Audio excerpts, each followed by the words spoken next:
Sa mundo ng Hunter x Hunter, maraming nilalang at hayop na tila lampas sa karaniwang pagkaunawa ng tao.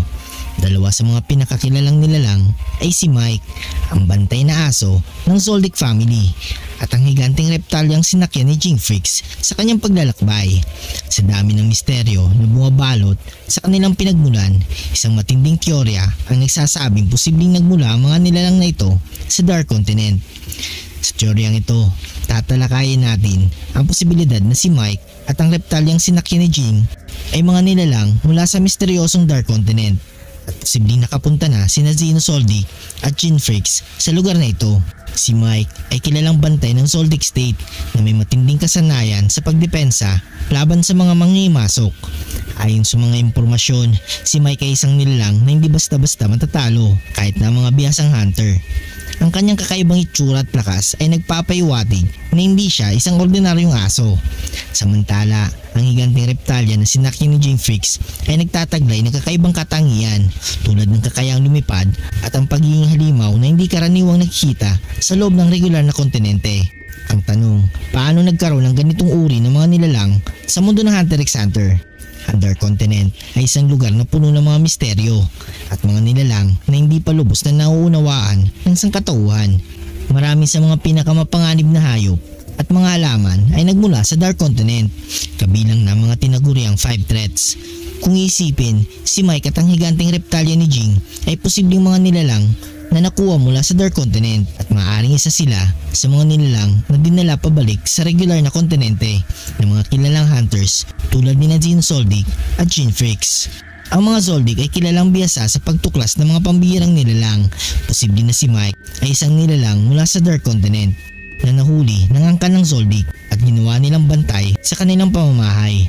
Ang kanyang walang kapantay na lakas at hindi pangkaraniwang anyo ay nagpapakita ng mga katangian ng isang nilalang mula sa Dark Continent. Ang kanyang agresibong ugali at kasanayan sa pag-atake ay sumasalamin sa mga mapanganib na nilalang na tinukoy sa mga kwento tungkol sa lugar na iyon. Kung gayon, maaaring si Mike ay isang nilalang na sumailalim sa masusing pagsasanay ng Zoldyck family na kilala sa kanilang malalim na kaalaman sa pagtuturo ng nen at pagkontrol sa mga malalakas na hayop. Ang higanting reptalya na sinakyan ni Jinx ay may mga katangiang mahirap ipaliwanag. Una, ito ay sapat na malakas upang lumipad ng mabilis at magdala ng isang tao. Isang kakayahan na bihira para sa mga kilalang nilalang sa regular na kontinente. Bukod dito, ang reptalya ay tila sanay na sa presensya ng tao, partikular na kay Jinx na nangangahulugang maaring ito ay isang hayop na nasanay sa pakikisalamuha mula sa kanyang pagkabata o kaya ay bahagi ng mga nilalang na nakasalamuha ni Jinx sa kanyang paglalakbay sa Dark Continent. Sa punto de vista ng isang hunter, si Jinx ay isang taong may matinding hilig sa pakikipagsapalaran at tuklas ng mga bagong nilalang. Maaaring nakatagpo siya ng naturang nilalang sa kanyang mga paglalakbay sa Dark Continent. At dahil sa kanyang mga kasanayan, nakuha niya ang tiwala ng reptalyang ito. Ang katotohanan na palaki niya ito upang maging isang kasangkapan sa kanyang misyon ay nagpapakita ng antas ng kasanayan ni Jinx bilang isang hunter at explorer. Ito rin ay nagpapaiwatig na mayroon pang mga hindi pa nalalantad na nilalang mula sa Dark Continent na maaaring magdulot ng malaking pagbabago sa kaalaman ng sangkatauhan tungkol sa mundo. Ang mga kakayahan at karanasan ni Xeno Zoldyck at Jinx bilang mga hunters ay hindi na dapat pagdudahan. Sila ay mga individual na hindi natatakot umarap sa mga hindi pa natutuklasang lugar at posibleng nakapunta na sila sa Dark Continent bago pa man ito lubos na napansin ng ibang hunters. Kung sakaling napatunayan na nakarating na sila sa lugar na ito, magiging malinaw kung paano nila nakuha ang mga kakaibang nilalang na kasama nila ngayon. Si Xeno bilang pinuno ng Zoldyck family ay posibleng nakarating na sa Dark Continent sa kanyang kabataan. Dala ang kanyang hangarin na pagyamanin ang kanilang kaalaman at kasanayan. Sa kanyang paglalakbay, maaaring natagpuan niya si Mike, isang nilalang na nagmula sa Dark Continent at nakuha niya ito bilang bahagi ng kanyang koleksyon.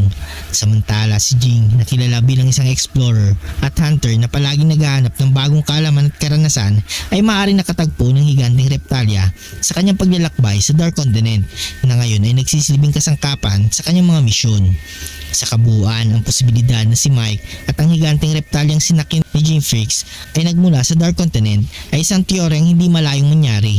Ang kanilang kakaibang katangian, lakas at kasanayan ay sumasalamin sa mga hindi pa nasusukat na panganib at misteryo ng Dark Continent. Kung totoo man ito, nagiging mas malinaw ang koneksyon ng mga makapangyarihang nilalang at ng misteryosong kontinente na ito at nagpapakita ng mas malalim na ugnayan ng mga hunters tulad ni Nazino Soldig at Chin Freaks sa mga lihim na kanilang mundo. Ang teoryang ito ay nagbubukas ng mas malawak na diskurso tungkol sa kung ano pa ang maaring nagtatago sa Dark Continent at kung paano nito mababago ang mundo ng Hunter x Hunter sa mga susunod na yugto ng kwento. Kung nagustuhan mong video ito, huwag niyong kalimutang mag-like at subscribe and hit notification bell button para updated kayo palagi sa ating video. Maraming salamat.